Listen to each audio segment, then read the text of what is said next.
Now, the preposition when to use on and when to use upon. This is also very important. On ఎప్పుడు use చేయాలి, upon ఎప్పుడు use చేయాలి. Generally we get confused between this two words. So ఇక్కడ on upon ఎప్పుడు use చేయాలి అని అంటే, ఈ both words are used for things కానీ లేకపోతే యానిమల్స్ కానీ సమ్ పర్సన్స్ కానీ సమ్ థింగ్కి యూజ్ చేస్తుంటాం. సో మరి ఆన్ ఎప్పుడు యూజ్ చేయాలి, అపాన్ ఎప్పుడు యూజ్ చేయాలంటే, on is used for things at rest. Rest అంటే ఏంటి, కదలిక లేకుండా స్టేబుల్గా ఉన్నప్పుడు for things at rest we use on. Upon ఎప్పుడు యూజ్ చేయాలంటే for things in motion. Motion అంటే ఏంటి, జరగడం, మూమెంట్ ఉన్నప్పుడు for things we use in మోషన్కి అపాన్ యూజ్ చేయాలి. Here the example, the cat sat dash the wall. Second sentence, the cat moves dash the wall. In both the sentences chudandi, if you observe the sentence, here we used cat, here we used wall. In the second sentence also we used cat and a wall. So both the sentences, rendu sentence lo kuda cat undi, wall undi, cat undi, wall undi. But what to use in the blank? Mari ikkada on use cheyala, upon use cheyala, renditlalo same use cheyala, సిమిలర్గా ఉండాలా, డిఫరెంట్గా ఉండాలా, ఎలా use చేయాలి, how can be decide అని అంటే ఇక్కడ ఈ వర్బ్ డిసైడ్ చేస్తుంది. సో ఇక్కడ చూడండి ఏమని చెప్తుంది sentence, the cat sat dash the wall. ఇక్కడ what is a verb we used in the sentence అంటే సాట్. సాట్ అంటే కదలిక ఉందా, కదలిక లేదా అని అంటే, సాట్ అంటే ఏంటి, కూర్చోవడం, అంటే ఎట్ రెస్ట్. సో రెస్ట్లో ఉన్నప్పుడు ఏం యూజ్ చేయాలి, ఆన్ యూజ్ చేయాలి. The cat sat on the wall, గోడ పైన కూర్చొని ఉంది అన్నట్టు. Second sentence, the cat moves dash the wall. On the wall అనొచ్చు కదా, మరి గోడ మీద అంటే ఆన్ యూజ్ చేయొద్దు. On we use for things at rest. మరి మూమెంట్, మోషన్ ఉన్నప్పుడు ఏం యూజ్ చేయాలంటే అపాన్ యూజ్ చేయాలి. So now what is answer here అంటే, the cat moves upon the wall అన్నారు. సో మరి రెండు cat wall, however we can use any option as an answer అని అంటే, యూ కెన్ నాట్ యూజ్. ఎందుకంటే ఇక్కడ you have to observe the verb what is used in the sentence. In the first sentence we use the verb sat. Sat అంటే ఏంటి, rest, motionless. So we use preposition on. Second సెంటెన్స్లో the cat moves అంటున్నాం. Moves అంటే ఏంటి, some motion, కదలిక ఉండడం. So moves అని use చేసినప్పుడు ఏం యూజ్ చేయాలి, మోషన్లో ఉన్నప్పుడు అపాన్ యూజ్ చేయాలి. So the cat moves upon the wall is a answer. So ఇది అక్కడ అది ఇక్కడ ప్లేస్ చేస్తాం, ఏమవుతుంది అని అనుకుంటే your answer will be a wrong answer. So in this way we have to choose on, upon. Next, so now other two words, to, into. To ఎప్పుడు use చేయాలి, ఇంటూ ఎప్పుడు యూజ్ చేయాలి. ఇక్కడ టూ ఉంది, ఇక్కడ టూ ఉంది కదా అంటే, ఇది టు, ఇది into. So what is the difference between this two prepositions ఏంటంటే, when something is towards, towards అంటే ఏంటి, అటు దిక్కు, దిక్కు అని యూజ్ చేసినప్పుడు we have to use to. మరి ఇంటూ ఎప్పుడు యూజ్ చేయాలంటే, ఇన్సైడ్ ఆఫ్ సంథింగ్, ఇన్సైడ్, లోపలికి అన్నప్పుడు ఇంటూ యూజ్ చేయాలి. Let us do one more example.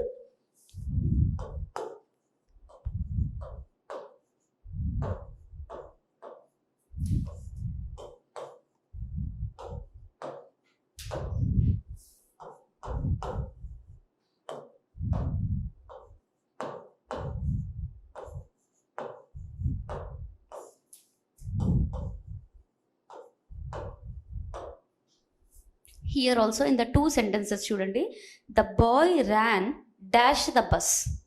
Second sentence, the boy got dash the bus. In these two sentences also మళ్ళీ సిమిలర్గా ఉంది. ఏంటి, ఇక్కడ బాయ్, ఇక్కడ బాయ్, ఇక్కడ బస్, ఇక్కడ బస్ ఉంది. మరి ఆన్సర్ ఏం చూస్ చేసుకోవాలి, రెండిట్లలో ఏదో టూ ఇంటూ యూజ్ చేస్తే అయిపోతుందా అంటే, you can not decide like that. The verb, so preposition topic, ఈ ప్రిపోజిషన్ టాపిక్లో చూడండి, it is always associated with a verb. ఎప్పుడు కూడా ప్రిపోజిషన్ దేనితోటి అసోసియేట్ అయి ఉంటుంది, వర్బ్ తోటి. అంటే the verb in the sentence always decides a preposition. So verb అనేది చాలా important to understand preposition. So ఇక్కడ ద బాయ్ తర్వాత ఏముంది, వర్బ్ ఏముంది, ఇక్కడ ర్యాన్ ఉంది.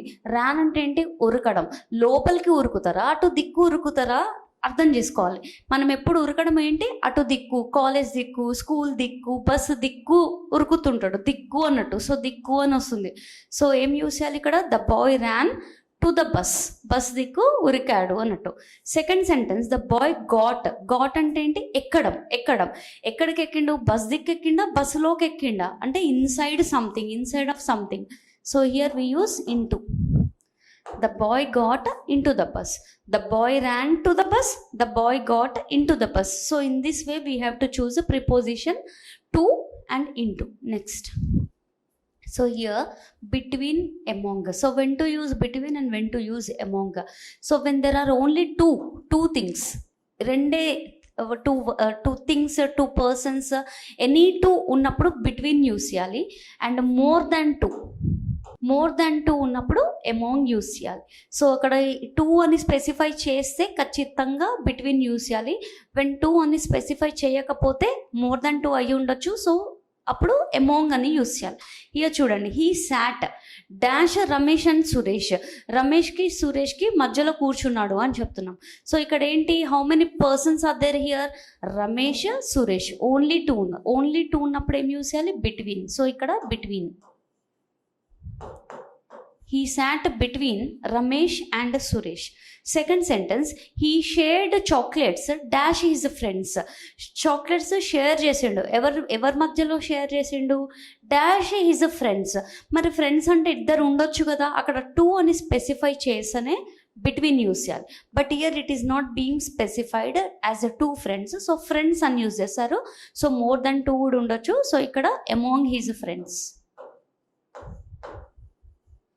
So this is the difference between and among. Next, so generally these 2 words are even very important prepositions, along, across. ఇవి general గా స్టూడెంట్స్ కన్ఫ్యూజ్ అవుతుంటారు, when to use along and when to use across అని చెప్పేసి. చూడండి ఇక్కడ words చాలా simple గా ఈజీగా చెప్తాను. ఇక్కడ చూడండి, లాంగ్ అని ఉంది. లాంగ్ అంటే ఇఫ్ యూ ట్రావెల్,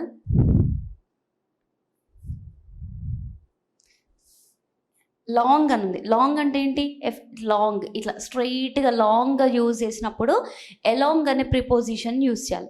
ఇక్కడ చూడండి వర్డ్లోనే ఉంది అక్రాస్. క్రాస్ అంటే ఏంటి, సంథింగ్ లైక్ దిస్, ఇలా వెళ్తే క్రాస్ అంటాం. సో అంటే something which makes you to understand that travelled క్రాస్గా అని అన్నప్పుడు అక్రాస్ యూజ్ చేయాలి. Let us do some examples. He drove his car dash the road, so met with an accident. So drive V2 from drive చేసిండంట car. ఎలా drive చేస్తే accident జరుగుతుంది, ఇక్కడ so అన్నారు. సో అందుకోసమే యాక్సిడెంట్ అయింది అంటున్నారు. సో రోడ్ మీద కార్ ఎలా నడిపితే యాక్సిడెంట్ అవుతుంది, ఎలా నడిపితే యాక్సిడెంట్ కాదు, that is left to the common sense. So చూడండి ఇక్కడ, he drove his car dash the road, so met with an accident.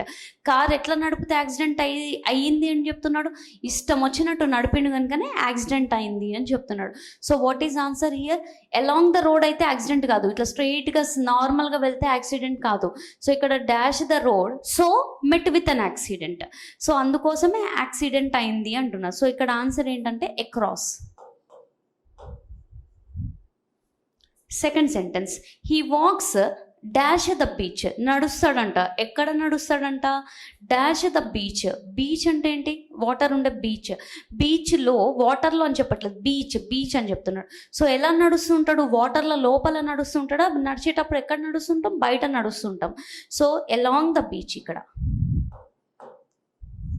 Along అని ఇక్కడ ఎందుకు యూజ్ చేసినామంటే, ఇక్కడ చూడండి, ఇక్కడ ఎప్పుడు కూడా the verb in the sentence decides a preposition. ఇక్కడ చూడండి, he walks dash the beach. నడవడం ఎక్కడ నడుస్తుంటారు, వాటర్, బీచ్లో లోపల వాటర్లో నడవరు కదా, బీచ్ పక్కకి నడుస్తుంటాడు. సో ఇక్కడ అలాంగ్ ద బీచ్ అని వచ్చింది. ఇదే sentence, he swarm dash the river. ఇక్కడ ఏంటి చూడండి, స్వామ్ అంటే ఏంటి, swim V2 from swarm.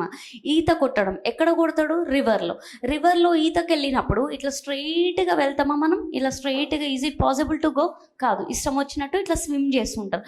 So ఎలా స్విమ్ చేస్తుంటారు, జస్ట్ ఇట్లా స్విమ్ చేస్తూ ఉంటారు. సో ఇప్పుడు ఎలా స్విమ్ చేస్తున్నారు, అక్రాస్. సో ఇక్కడ అక్రాస్ వస్తుంది. So when to use along and when to use across. స్ట్రైట్గా వెళ్తే అలాంగ్ అని యూస్ చేయాలి. క్రాస్గా ఇష్టం వచ్చినట్టు వెళ్తారు అన్న మీనింగ్ కన్వే చేసినప్పుడు అక్రాస్ యూస్ చేయాలి. So what decides in the sentence, ఇక్కడ సబ్జెక్ట్ డిసైడ్ చేస్తుందా అంటే సబ్జెక్ట్ డిసైడ్ చేయదు. The verb in the sentence decides the preposition.